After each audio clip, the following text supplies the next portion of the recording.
problems getting all set up here. I just need the word that we are live on YouTube. Deirdre, how we doing? Are we live on YouTube? Yeah, you're good. We're good to go. What is going on, everybody? Got the new setup. Okay, so someone says they wish they could stay with her in school.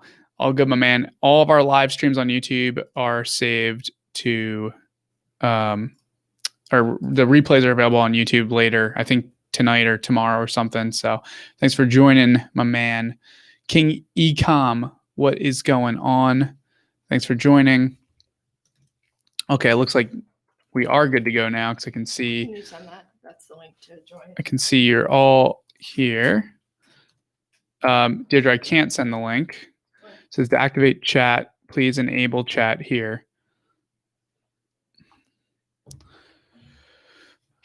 How do I enable chat?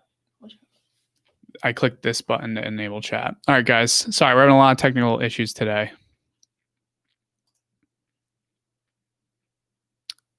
For some reason, the chat's not working. No, you're fine. It is working. Okay, try to send the message. It's not working. All right, well, Deirdre's fixing this up. If you guys have questions, well, I can't read the questions. On Instagram, we can. So I'll answer some Instagram questions right now. Ask someone on YouTube to type a comment. If you're watching on YouTube or Facebook, if you could drop a comment, that'd be super awesome because what we're using right now, we can't see anything. All right, Instagram questions. Someone says, what is the best way to find clients? This is Chase OSU. So Chase, depends on what you're doing, right? Depends on what type of business you're running, what type of clients you're going after. If you're going after clients that are, like we'll say like lower budget clients, it's a different approach. Like if I'm trying to get clients that are, like let's say we're doing a marketing agency, right? Cold calling is great, which I would never had said a year ago. I never cold called before, but it works really well. And when I say cold calling, it's not just doing cold calling. You want to have a sequence. So hit them with a cold call, 3 email sequence follow up. Cold email is a great way to do this as well. Okay, we're still having issues with the chat, so I can't see anyone's questions. Someone says cold faxing is the future. Not sure about that, Chase, my man. Not sure. Deirdre, I still can't see people's chats. What? What do you want me to do? I can't answer questions. Okay. I'm just going to continue answering some Instagram questions because I can't. There we go. Now I can see. Okay, so we're going to do this a little bit differently today. I'm going to be reading off of YouTube. We got another computer here. So let's take a look. All right. So I'm going to put this right here so I can look at you guys in the camera. Gropo. Am I saying that right? Gropo says, glad to see you. You're not wearing the giant shirt. Yeah, I don't have to wear that anymore. We got some new clothes. Dustin says, watching on YouTube. Okay, cool. We're good to go. What's going on, American Jobs Factory? Good to see you. Kirsten, how's it going? All right. Dustin says, what are the deliverables for your new $5,000 client? Dustin, we actually lost the client. So I guess you guys will see that in an upcoming YouTube video. I don't know if it's the next one or the one after because we have a little bit of a lag between videos. But the client that the big tech company we got, oh man, you'll see in the next YouTube video. It was a little bit crazy. But they, for whatever reason, decided to take things in-house. You'll see in the next YouTube video kind of what happens. So I'm not going to give away too much. But it could have been for a lot of reasons. It was kind of weird because they were doing all of their social media except for Instagram. And after working with them for a little bit, from the start. We're like, why don't you just allocate, a couple more hours per week to do Instagram as well? So they decided to in-house it, again, for whatever reason. You'll see how all that plays out in the next video. So I'm not going to go too much into that. But we are answering questions. So if you do have questions, feel free to drop them in the box. I am going to try to share with you the link to go live, because I know that there's someone that was going to go live with me, and we're just having like so many issues today with getting all this set up. But let's do this. Let me see. Do we have Slack on here? If I open up Slack on this computer, this is so weird that Restream is not letting me use their chat. It says to activate chat, click here, and I'm trying to activate the chat so I can drop this link for you all, but that's not working out super well. So what I'm going to do is I'm going to send this to myself. I have to open up Slack to do that. Oh, man. Then I can drop the link to go live. Sometimes things just don't work out. Okay, so I'm dropping the link to myself so I can drop the live for you all. Give me 1 second. Everyone who's watching, where are you all from? There's a lot of familiar faces in here that I've seen on a lot of our live streams, and I don't know where you're all from. MJ Allen says, "Hey Mike, what are your thoughts around the hip hop tech space? Any suggestions on how to enter the space?" Okay, so hip hop tech space. I mean, I don't know enough about the space at all to give any suggestions. I've actually at Toll Media worked with a client in that space, so I do know that there's players playing in that space. Don't know enough to be able to answer that question though. What I would suggest, MJ, is if you want to play in that space, my suggestion, running a development agency, I always tell people don't develop anything up front that is going to cost a lot of money. So like up front, I love bubble.io. It is an incredible software to move very, very quickly with building your first iteration. So if you're trying to jump into if you have an idea you want to pursue, MJ, and you want to get into the tech space, running a hip hop play, what I would do very first thing, customer discovery, understand your market, understand who you're serving, who you're trying to get in front of, and then as quickly as possible, deliver an MVP so people can start using it. Again, bubble.io is incredible. I was able to build a software. Now, I run a software development agency.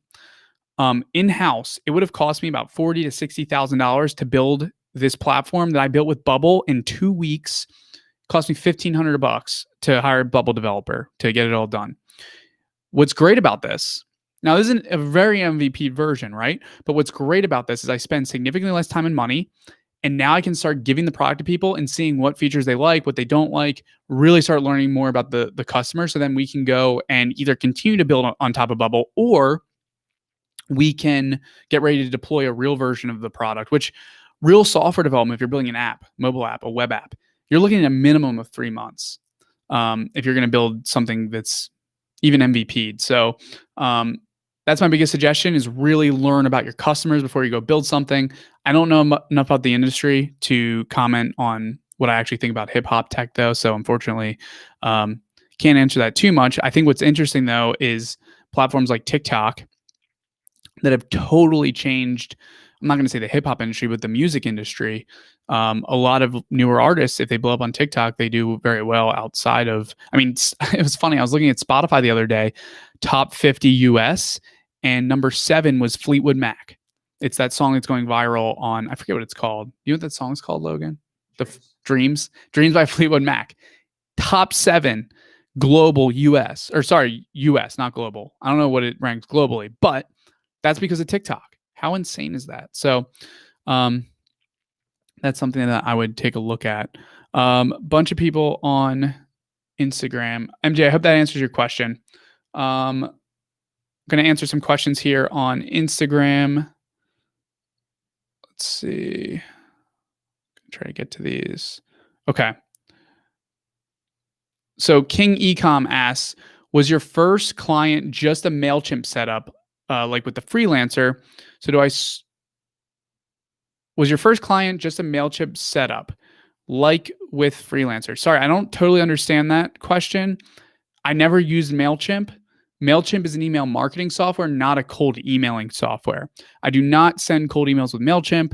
That doesn't work super great. So, not a big fan of doing MailChimp for cold email campaigns. I think you can do that though. I think it might be against their terms to do that stuff. I'm not really sure. For cold emailing campaigns, I use something called Mailshake. Maybe that you're getting confused with Mailshake. I use Mailshake and I use HubSpot, HubSpot Sales, and they have a free version. Razvan asks, how do you convince a freelancer to work with you and use his portfolio if you don't have a project for him? Okay, so great question, Razvan. So this is it's a chicken and the egg problem, right? If you need to hire people to work on projects, but you don't have projects, what do you do? Because you also need the people to be able to fulfill the projects, right? So the answer to this question is I always like lining up the people before getting the projects. People before projects. If you can. If you can't, no big deal. You're just going to have to go and rush to find people. That could cause a lot of problems down the line, though. Not down the line, I guess, very quickly. But in terms of finding people and convincing them of before you have a project, it's very simple. Be transparent. Let them know, hey, I'm starting this type of company, or I already have this type of company. And if you have a website that you just threw together really quick with Wix, that builds credibility. So great. Doesn't have to be designed well. Literally just a one pager. Could take you 2-3 hours to build. Say, I'm looking for talent to fulfill the work that I'm going to be bringing in. So I'd love to interview you for that. Is that something you'd be interested in doing? And it'll really help me to close deals if I can use your portfolio. Would that be okay as long as I send you the work? That's the conversation. Pretty simple. Now, think about it. If you're a freelancer, what you do is you design websites, right? And someone's like, hey, can I use your portfolio? If we land clients, you're gonna do the work. I'll be like, hell yeah, cool. Let's do it. Because as long as you're not being untransparent about that, which I highly recommend you don't, at that point, then you're kind of scummy.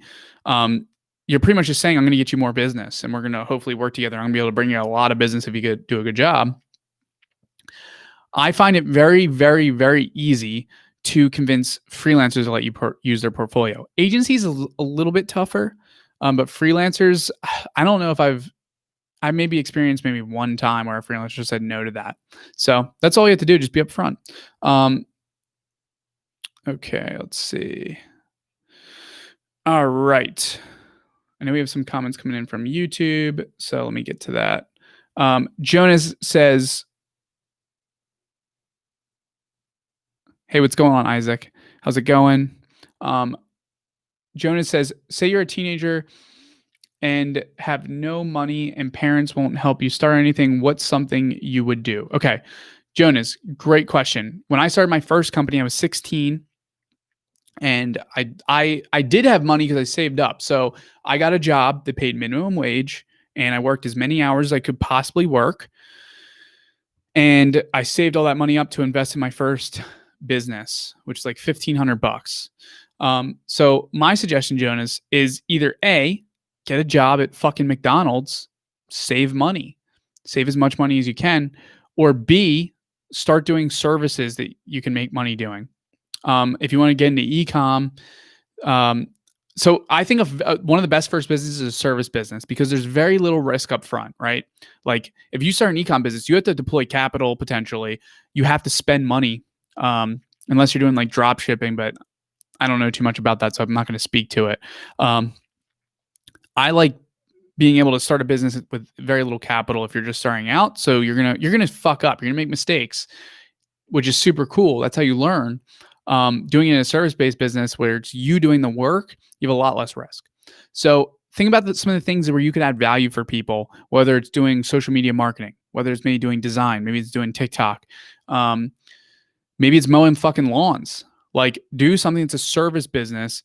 I'd be a big fan of just going and mowing people's lawns. Like if obviously you need a lawnmower to do that, right? But what you could do if you don't have money to afford a lawnmower or transportation or things like that, go find a landscaping company and work with them and then just like fucking call a bunch of people, offer to do their lawn. Say you're a 13-year-old kid and however old you are.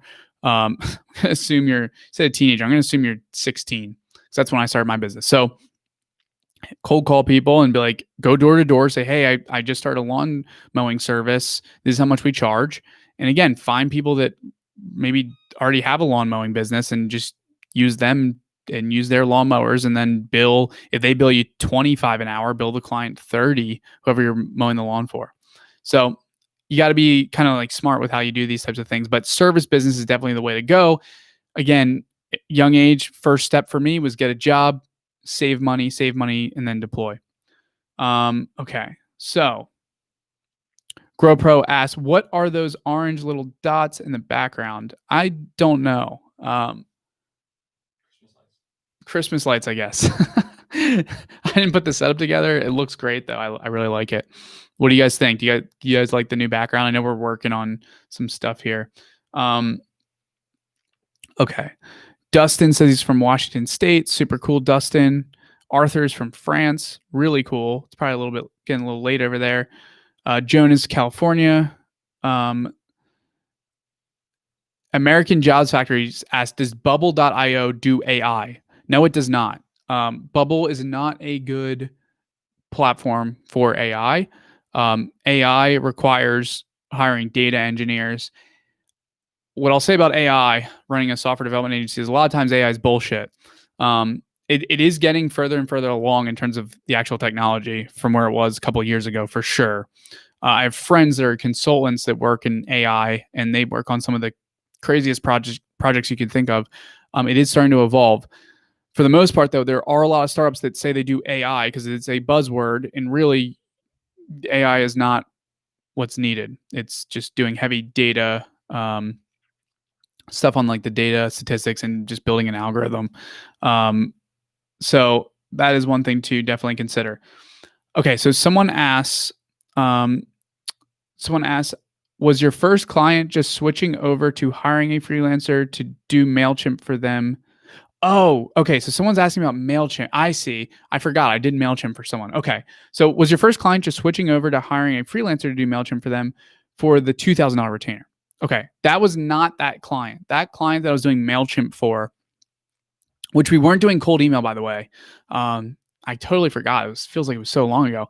That client I am no longer working with.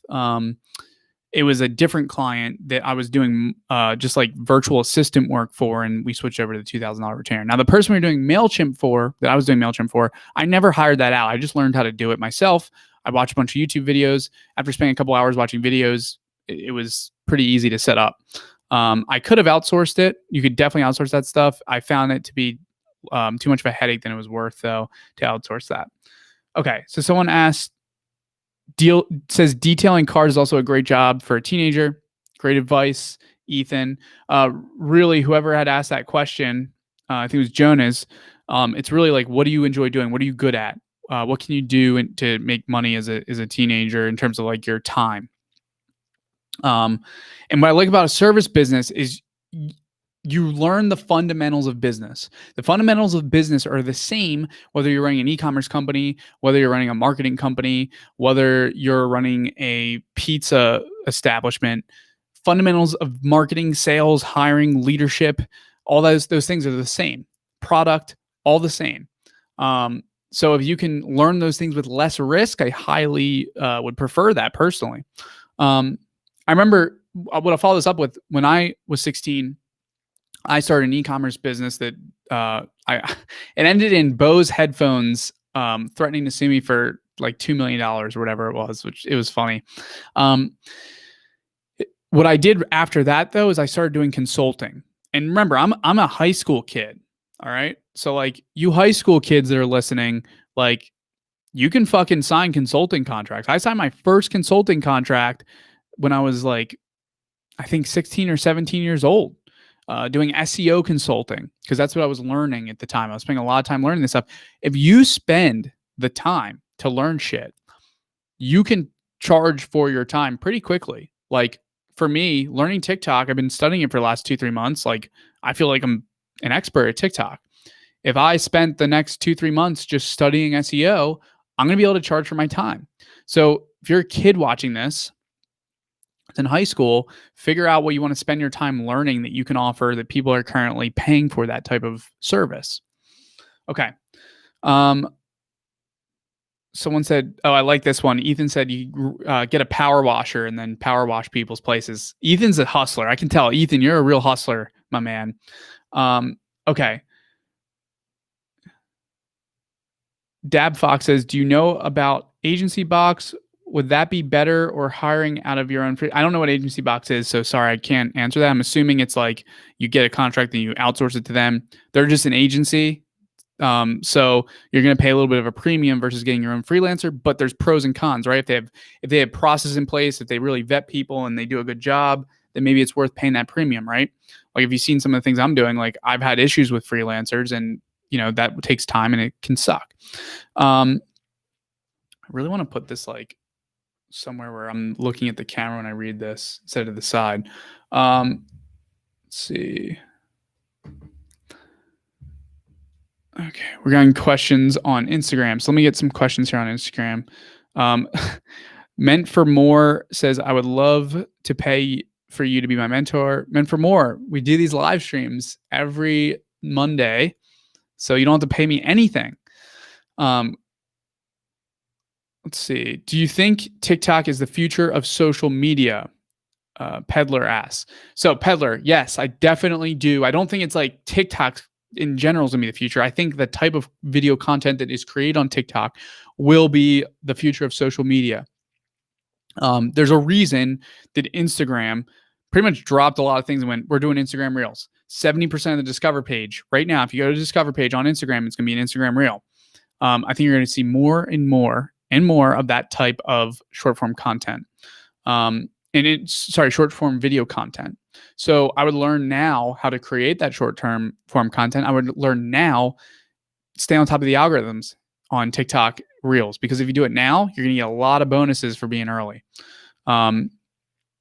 So yes, I definitely think that this type of short form video is definitely the future. YouTube has YouTube Shorts coming soon, which I'm pretty excited to see how that goes. Okay. I know that there's someone I'm supposed to go live with, so let me get this link over so we can do live. Let's try this. I'm going to try to drop this. Now, if you're watching on Facebook, you're going to want to join on YouTube because I am not on Facebook right now. So let me drop this. I'm going to drop the link to go live on YouTube. So just give me 1 minute here while I get this up. That did not work. Oh, I am not on the right one. Okay. So let me message Deirdre because I'm on her computer, I guess. There it is. Okay. So here is the link to go live. I'm dropping it on YouTube.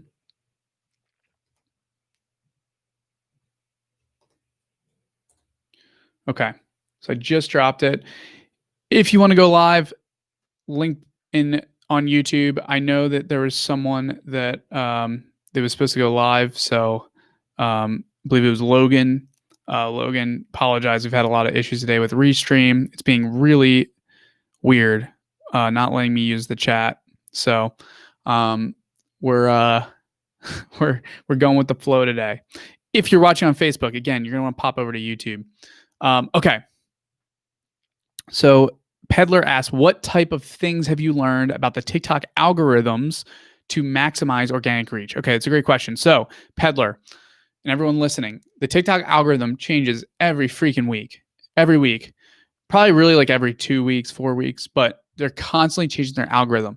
So what's important is to create valuable content, create content that is valuable, that people are going to want to watch, where you're adding as much value to people as possible. That needs to be your North Star. Create valuable content. Now, that being said, you need to stay on top of things, right? So just follow people who are on top of the TikTok algorithm. If people have like a lot of TikTok clients, they probably know a lot about the algorithm. If people are posting a lot and have a lot of followers, they probably know a lot about the algorithm. Where it stands right now, as we speak, it looks like TikTok is valuing at this moment the share button. One of the biggest factors in a video going viral right now is the share button. So the more people that share your video, the more it tells the algorithm, scale this video up. I think the second thing right now that is the buzz in the TikTok world is commenting. And then the third is like ratio. I'm sure somewhere in there, the watch time is always important, the watch time on the videos, and also like things that are trending. So if you really want to organically scale, again, North Star, just create good fucking content. Underneath that is follow trends, see what's trending and figure out how you can create content around those trends because you'll get more reach. Look at music that's trending, try to create content around that. And again, right now, I would be calling to, you're going to see in my TikToks, I'm going to start calling to doing more call to actions for people to share and trying to get people to share the videos because that seems to be what TikTok is valuing the most. At this very moment, it'll be totally different in 2 weeks. It changes all the time. Cool. Lily, what's going on? Okay, back to YouTube. Dustin asks, how would you find offline local businesses that want to sell their product online to sell them an e-commerce setup? Dustin, that's a great question. I mean, that's tough. Like when you're trying to find people that are doing retail and bring them online, I mean, my assumption would be like I would start with, how do I find retailers? How do I find retail locations? That'd be my assumption. Go to farmers markets. That's what I did, by the way. That's why I'm starting a coffee company. I went to a farmers market and I was like, what cool companies can I find here? And I found a coffee company. And they're supplying my stuff. I'm not partnering with them in terms of equity partners. They're just going to be my coffee suppliers. But go to farmers markets. People at farmers markets are a mixed breed, right? Like they're either really early in their process and they're just starting off selling stuff online and they're probably doing okay online potentially. Or sorry, they're potentially already doing online and they might be doing it okay, but they're early.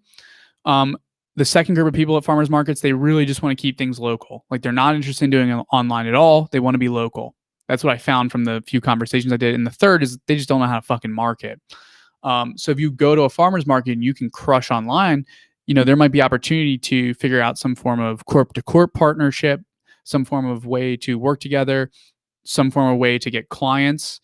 There was a company that I visited at the farmer's market and they were selling a food product, and if I wanted to, I probably could have potentially closed the deal to do their marketing for them after having some conversations with them because I gave them a lot of suggestions.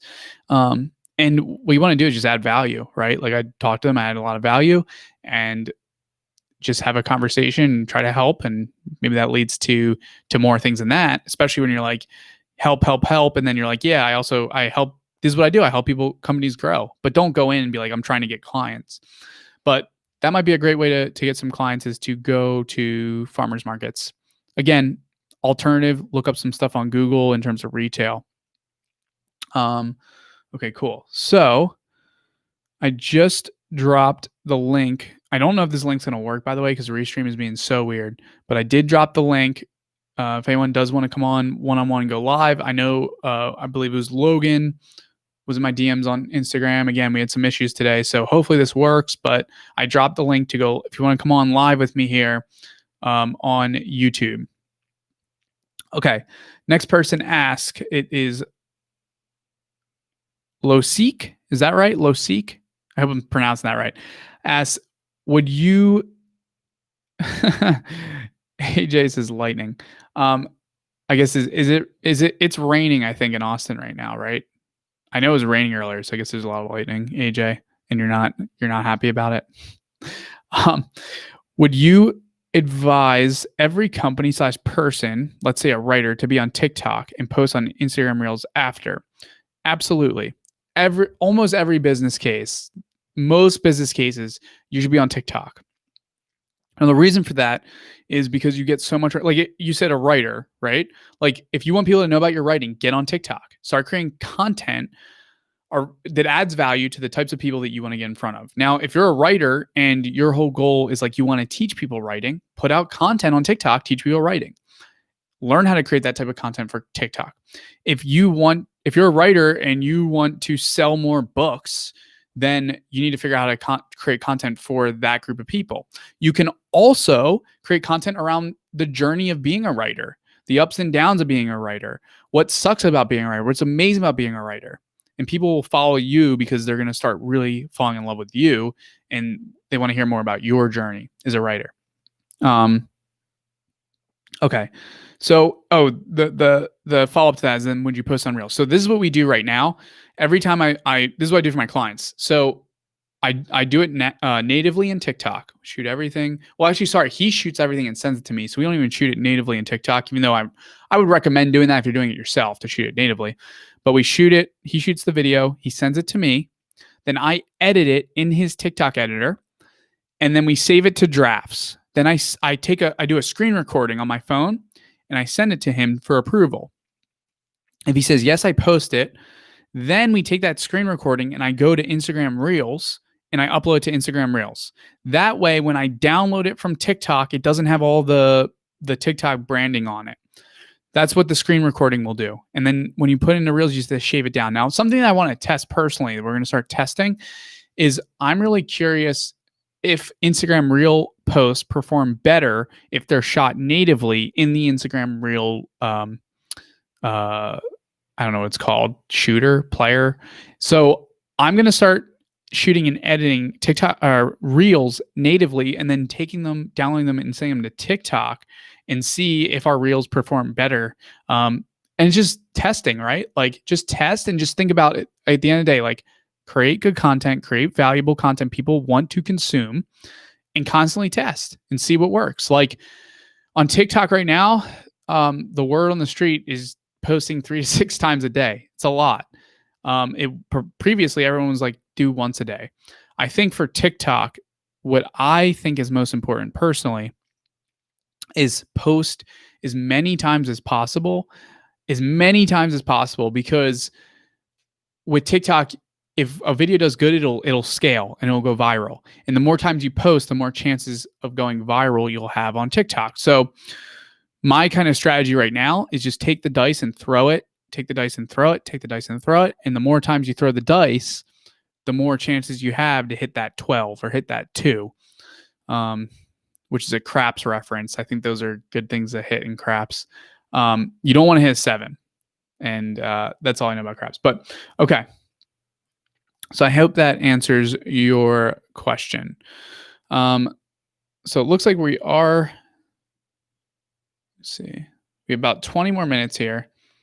Okay, someone's requesting, so King Ecom, you're requesting to go live on Instagram. You have to go over to YouTube. I dropped the link on YouTube to go live.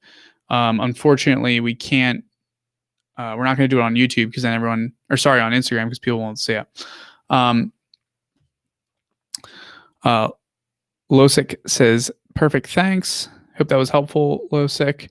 What other questions can I answer for you guys? Feel free to drop it in the chat. We have about 20 more minutes. Now, while we're kind of figuring out if this has, by the way, has anyone clicked on the link that I dropped? I don't know. Deirdre dropped it, by the way. So it's under Deirdre. It's the Restream link. We're having issues, so I don't know if it's working. So what I want to talk about is just update you guys while some questions are coming through. So the last couple of weeks have been really cool. We've had a lot of ups and downs. So some things that I guess I'll update you on is the rent hack. If you guys watched our last YouTube video, I was trying to pull off a rent hack. Someone's asking, can I answer most recent question? I'll do that in a second, Peddler. Rent hack. What I realize is there's a lot of things about this project that have really sucked that you guys don't really get to see. That there's decisions I have to make that are based off of the project specifically. For example, the rent hack. The rent hack, the more I got into it, would actually it'd be really challenging for me to pull off the rent hack and have a video team constantly coming to wherever I live. It's not necessarily potentially fair to the other people living there. Potentially, I'm gonna have to get them to agree to that. And then if I still decide to shoot at the office and keep my office space, which if I weren't doing this project, I would pull off a rent hack. I would live there. I would never have an office. I would just stay at home and just work out of my room unless I need an office, which I wouldn't for what I'm doing. So now we have this whole dilemma with, okay, well, what do we do? Do we just bring our video production team over every day? How's that work? So I'm still kind of figuring out if I definitely want to do the rent hack. I'd probably be going for a smaller house in that mansion that you may have seen in the last YouTube video. But that's what's going on with the rent hack right now. Still kind of like figuring things out with all of that stuff. In terms of the coffee business that I'm starting, I'm making really good progress on that. I have some really awesome suppliers in Austin. The coffee is freaking incredible.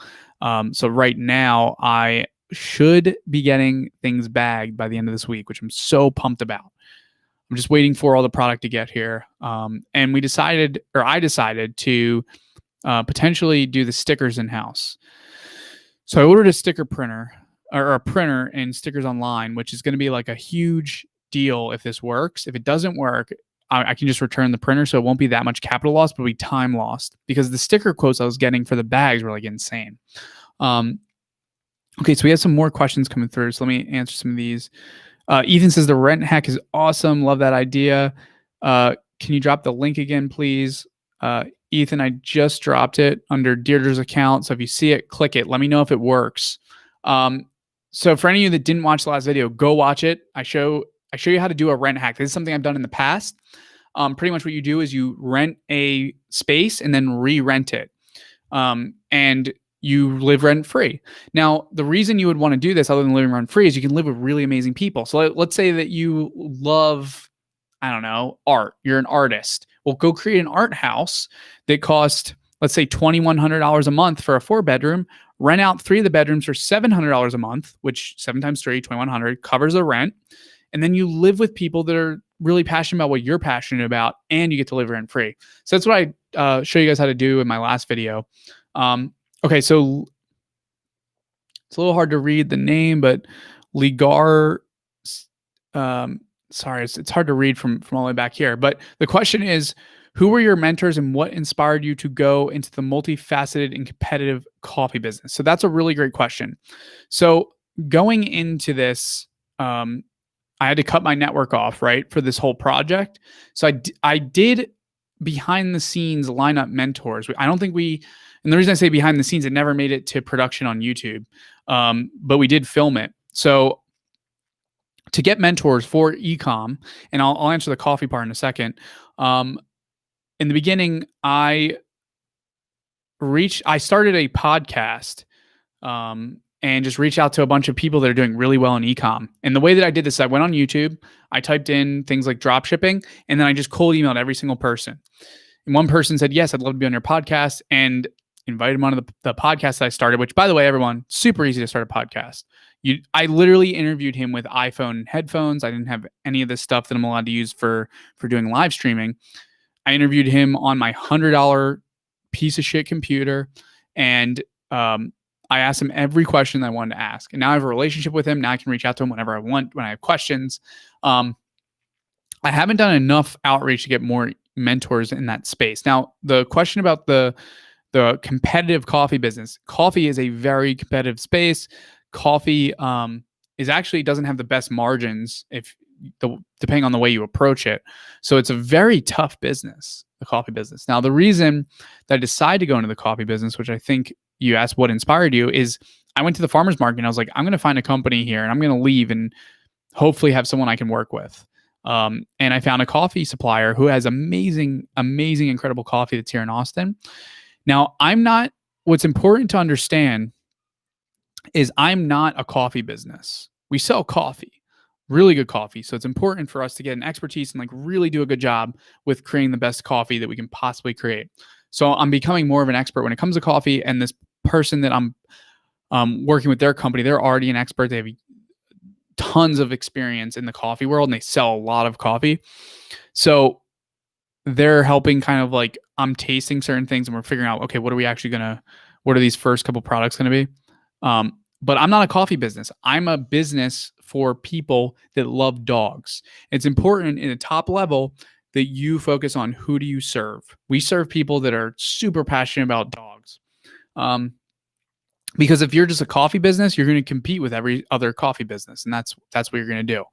So again, it's super important to pick your group of people that you're going to serve, and then there's not really much competition from that perspective because there's not many people serving coffee to dog lovers. So I hope that answers your question. There was other markets, by the way, I was interested in serving. I was interested in potentially helping people that are in the like wellness space, in like yoga space, coffee for yogis. I don't know if there's definitely companies probably in that space. I didn't get far enough to really look, but like figure out what you're passionate about, serve that group of people. One of the companies that has been really inspiring for me to be looking at it's a company called Black Rifle Coffee, and they've totally dominated. They don't make coffee. They're America's Coffee. That's their brand, America's Coffee. They serve a lot of veterans and people in the military and that serve the country. That is their whole market. So it's really, who do you serve first? And then you build business around that. It doesn't have to be coffee, right? It could be anything. So that's what we're doing. Okay. So I am going to, looks like we have someone live. Looks like Ethan is joining us. Ethan, about to bring you in here, buddy. Cool stuff. What's going on, Ethan? Hey, Mike. How you doing? Going? Hey, I'm on Doing my way great, to a my dentist man. appointment, so kind of multitasking here. Well, don't get in an accident. No, I'm good. So I'm 16. I'm in high school. I'm a junior. I do well in school. Done well on tests, on my standardized tests. I own a local bagel delivery business with my best friend and my little 13-year-old brother. That's great. I love it. And yeah, so we've done well. Our revenue is, since we started, and because people weren't really going anywhere, 86,000 to date since we. That's great, man. That's amazing. Yeah. You know how much revenue I did when I was 16? Maybe about $1,000, and then my business went under. So you're ahead of the game, man. That's great. It's a start. So I have my dad. He's a great mentor. And I don't know where to go next with the business. We're trying to do seasonal things. So for Thanksgiving, we're going to deliver pies from this local. It's called Too Unique. They make a lot of healthy food. So we're going to deliver pies.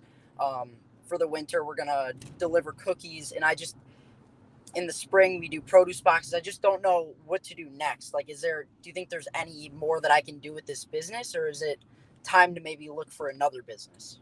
For sure, man. I think it's incredible that you're doing $86,000. I mean, 16 years old doing that, it's a big accomplishment. So congrats. Thank you. Thank you.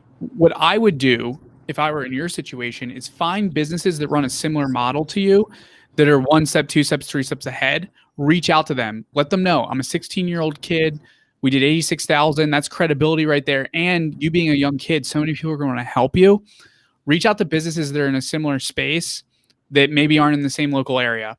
And ask them for mentorship, because I would look for companies that are doing millions and millions of dollars in revenue and ask them what they're doing. How did they grow their business? How did they get to where they're at?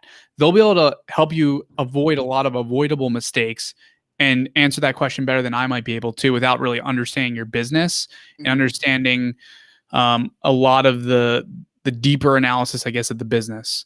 So for me, again, it's how long did it take you to get 86,000 in revenue thus far?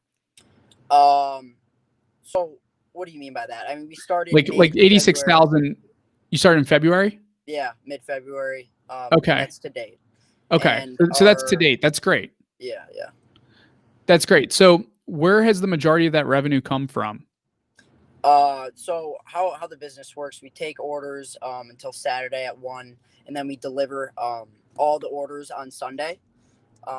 So I hire friends and other people local that drive for us on Sunday, and we just make all the deliveries between 8 and 12 in the morning on Sunday. That's amazing, dude. That is freaking incredible. So you really only work on the operations of the business, we'll call it, outside of marketing, etc. What I like about the business is that it's super passive. So during the week, me and my little brother and my best friend, we have one meeting, and then we we assign tasks to each other during the week. So someone's downloading orders from the website. Sometimes we're looking for other things. So for example, this past week, Jonathan, my friend, he was looking into dry ice, how we can get dry ice cheap for ice cream sandwiches that we might want to deliver in the winter. I was looking into pies. So it's really not that much work during the week. And then Saturday we use Routific that makes our routes. We use we just make the routes and then put stickers on the bags. It sounds like you're on the right track, man. I think what you need to figure out, everything's super streamlined. So yeah, and what you need to figure out is like, how do you scale, right? Like if you want to go from 86,000 to 860,000, how do you do that, right? So like one, again, the sooner you get some good mentors that run a delivery model like you do, the better. What I'd also be interested in is if you can get mentors that do direct to consumer. Can you ship these out to people? Totally different model and totally something that you guys might not have experience with. So like you might want to stick with what's working really well. So the question is, if you're going to scale, you might have to go outside of the area you're currently in. So that becomes a financial game, right? It becomes how much are we making in gross margin? How much are we making in net profit? If you guys are doing any marketing, how much does it cost you to acquire a customer? Once you figure out how you can, at scale, acquire customers in the local area, then you can start going outside of that local area and get a good idea of, okay, this is going to cost around $10 to acquire a customer, and we'll say monthly recurring revenue is X. So then you kind of get an idea of like, okay, we can afford to burn this capital to get more customers, and 3 months in, we'll be at break even.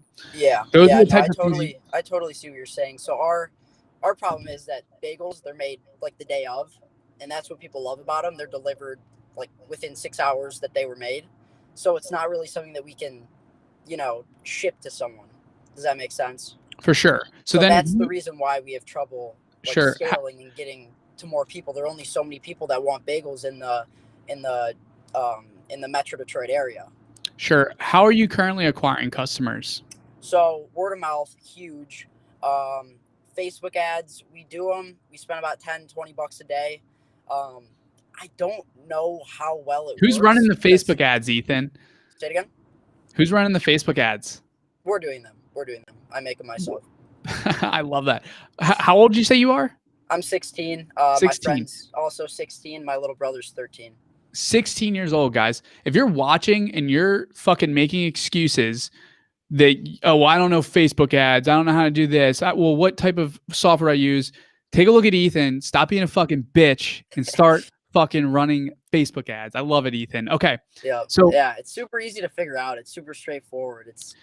Yeah, Ethan, what I would do is again, I think it's so important. I can't give you enough mentorship on this myself because I don't have experience scaling out this type of company. I've never run a company similar to what your guys' model, so I don't know enough about it. So what I would do is find people that know more about the model, right?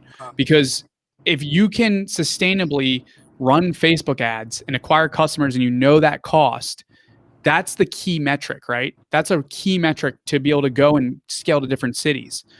The other thing that you have to factor in is if you want to scale this where it has to be very localized, you need to figure out what it is going to cost to hire people. If you really want to scale this local delivery business and that's your goal, you need to go, okay, how much would I be paying myself hourly if I were an employee? How much would everyone on my team be getting paid hourly if they were employees? Would the business still be profitable? If the answer is no, you're going to have to figure out how to make it profitable. And that's always challenging, right? So like, those are some things I'd be really thinking about is a lot of the finances behind all of this and really understanding your numbers to the point of I would start like putting an hourly wage on everyone on the team so you can see if the company would still be profitable if you guys, maybe you're not paying yourselves, which I'm assuming. It would cost you to pay yourself and scale outside of your local area. The other question is, can you serve more people in your local area? Is there a way to do that? How do you go from 6,000, 8,000 revenue a month to 30,000 revenue a month? Is that possible? Might be pretty hard. But once you kind of figure those things out, then maybe you can scale to other areas. I'm not the best to be able to answer those questions. Again, I've never run a local model like that. But there's also another general thing that I want to say I saw in the chat, there were a ton of teens what should I do? What kind of business should I start? There's so many things you can do. You can detail cars. You can power wash people's driveways. You can clean people's houses. There's so many things that you can do. And the way that I think of it, if I'm making for the amount of, maybe I put 10 hours into the business per week. If I'm making more than $10 an hour, then I won. Because all the other kids my age, they're working at, grocery stores. Ethan, if you're making $0 an hour, you win. If you're making $0 an hour, you win. Because if you're watching this, if you're losing money, you win. Like the learning experience is what matters. I lost when I was 16 years old. I lost at 17. I lost at 18. I lost at 19. I lost at 20, 21, 22, 23, 24, 25. I lost. Like, not kidding. Not making this shit up. Like, I literally from 16 to like 24, 25 lost money every single business. The learning is where the winning's at. So if you're 16 like Ethan, don't even put an hourly to it. It doesn't matter. What matters is that you're actually doing and you're learning. Now, with that being said, it's great to actually make money, right? What I would do and what I would go back and tell my 16-year-old self, if I could go back, would be get fucking mentors. So Ethan, I'm telling you, I have a lot of videos out on how to do this. Use Rocket Reach, Clearbit. Go and find people that are ahead of you in terms of the model you're running and talk to them. Like first thing that comes to mind is that cookie company. I forget what it's called. What's that big cookie company? You know what I'm talking about? Describe their company. There's a lot of them. There's some big cookie companies. If anyone likes cookies, let me know what this cookie company is called. Everybody, they've scaled really well. Oreo? No, it's not Oreo. It's some cookie delivery company. They're in a lot of cities. Point being is, I would email those people. Email franchise owners. I'll look that up. Email the owner of the actual company who started the business. There's smaller cookie delivery companies. Talk to those people. They know the model really well. They know the model very, very, very well. And they know what's very profitable within that model. So it sounds like you're on the right track, Ethan. So what I would suggest is whatever you guys are doing really well, keep on doing it. Oh, someone dropped it. It's Insomnia Cookie. Thanks for that. Insomnia Cookie. Perfect, now, they sell cookies, right? Ethan, you're selling bagels. It's totally different. So it's also, don't be like nervous or be like, oh, we're competing. You're not really competing if you stick with the bagel delivery. Oh yeah, no, we're sticking to our thing. Yeah. Same business model though. Same business model. So reach out to Insomnia Cookies. Reach out to other businesses that do this type of stuff, and I think you'll be on the right track. But Ethan, I got to cut you off here because we're coming close to the end of the live stream. But I appreciate you coming on, man, and inspiring. Yeah, thank you so much. Yeah, I'm gonna try to hop on every week whenever I can when school permits. But sounds good. Well, Ethan, keep hustling. If you have questions, feel free to hit me up in the DMs on Insta, and keep at it. All right, thank you. Appreciate it, Mike. Peace. All right, guys. I'm gonna plug my power in. Okay, so 16 years old. How freaking awesome is that? I wish I was that on top of shit at 16. Ethan, totally crushing it. I'm gonna lose power. Give me 1 sec, guys. Plugging this in. Okay. There we go. Man, this thing sucks battery when we're doing live streaming. That was super cool. I love young hustlers. I think we're gonna get more and more young hustlers on here because TikTok keeps, for some reason, scaling my stuff to the younger group of kids, which I love. I love. Before this project, I mentored and still mentor a lot of young entrepreneurs. It's actually probably my biggest passion, so I love it. If you're watching though, 16 years old. I think he gave some really good advice, and I hope that that's inspiring for some of you that are watching that are just like, you just got to fucking start and be resourceful and kind of figure shit out. Let's see. I do want to get to some final questions. I know some questions got through, so let me try to get to these. Okay, so Abdullah says, hey, Mike, I used your cold emailing strategy for mentors and got a mentor. Really appreciate it. It works, guys. I'm telling you, it's super easy. We just did a whole thing on mentors. Are we releasing the last video tomorrow, or are all three up? I don't even know. You guys do everything. I don't even know. We have a 3-part series on how to get mentors. If you guys haven't watched it on YouTube, go check it out. I'm telling you, this stuff works. Okay. Let's see. Kirsten said Cheryl's Cookies. So that's another, there's a lot of these cookie companies. So Ethan, if you're still watching, check them out too. Okay. Philip says making your own mistakes are extremely valuable as well. Yes, mentors are great, but the ability to persevere through problems by yourself is very valuable. Philip is 100% right. Don't get me wrong. You're going to fuck up. I don't care how good of mentors you have. You're going to screw up. You have to be able to persevere and take punches. If you can't take punches, you can't win in entrepreneurship. If you can't fucking lose a tooth, spitting out, get back in the ring, it's not going to be for you because you take a lot of L's. It's like poker. I think entrepreneurship is very similar to poker, where you have hands and you lose a lot of hands, but at the end of the poker game, you hopefully win. Now, entrepreneurship is a forever game. It's not a game that ever ends. So it's not entire. Maybe it's like one of those poker tables you join. It's not like a sit and go poker. It's like you just keep playing. You got to be able to take L's. But Philip, you can significantly reduce the amount of avoidable mistakes if you do get mentors. So like in Ethan's case here, if he's trying to scale this business model and if you do it yourself, Ethan, you're going to make some screw ups, right? But if you are able to talk to the owners of Insomnia Cookies and they're like, yo, dude, avoid these things, you're going to be able to avoid some of those things that they might have made mistakes when they were trying to get off the ground. So I hope that's helpful. Let's see. Okay, this is the last question that we're going to answer here, and then we're going to end the live stream. So I got to get back to it. I got some meetings to get to. So Mashbit says, what's up? What's up, King? I just tried to flip 2 couches, and they're now just sitting in my garage. What should I do? Price is pretty fair, to be honest. Maybe price them down a bit. Okay, Mashbit, you might have went too high on pricing here. So there's a couple things. One, personally, the least risky thing to do if you're going to continue flipping couches is to buy couches, sell the couches before you buy them. That's the least risky option, right? Because if you sell them before you buy them, you already have a buyer, etc. Now, it sounds like you have a car. I'm assuming if you have them in your garage, which is great. What I would do is, number one, if you're going to buy couches, I like to buy them on Craigslist and then sell them on Facebook Marketplace. One thing I learned, Mashbit, with couches is you really need to learn the couch marketplace very well, because couches are weird. There's couches that are really nice that don't sell super well, and there's couches that I would say are not very nice that do sell well.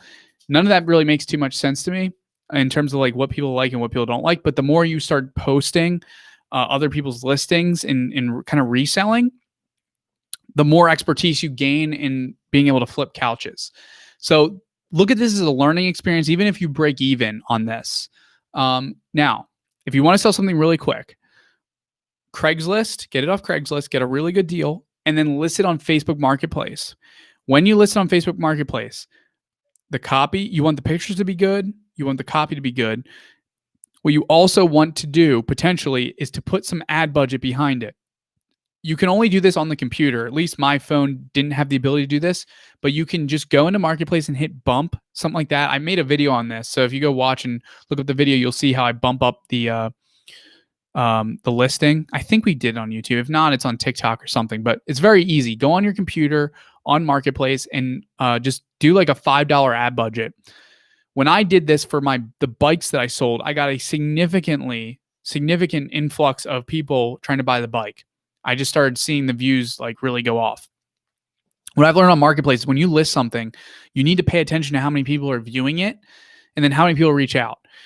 Sometimes I'd list something and get like no views. Sometimes I'd list something and get a ton of views. And usually it's based off like people like see the picture and they are like, oh, I like that couch or not. Sometimes it's based off of using the right keywords. Again, a really great way to test is just do a small ad budget. And with just like $5 on Marketplace, it's really all you need. You'll get more than enough influx if the couch is good. So that's one way to do it. Maybe I don't know how much you spent and all that stuff, but I would consider just doing like $5 on Marketplace and see how it goes. Again, look at all this as a learning experience. What I would do in the future is if you're really trying to learn a market, again, what I started off with is going on the free section of Craigslist, which By the way, you could not use the free section. You could buy couches for $50, $100, and then sell them for $300. I'm not saying the free section is the best way to do it because I don't know. But the more people you convince to let them relist their stuff, it's less risk, and you get to start to learn like what things sell well and what doesn't. So I hope that is helpful, Mashpay. If you have more questions, feel free to DM me on Instagram. But that is it for this week. Tongue twister. That is it for this week's live stream. Thank you so much for everyone that joined. I know we had some technical issues on this live stream. We'll get those fixed for next time. Let me know in the comments what you think about this new setup Deirdre worked super hard to put together. We got lights. We got this amazing camera. I'm just super pumped about how these things are going to go in the future. So if you enjoyed this, let me know in the comments what you thought about the backdrop, and I will see you in next week's live stream.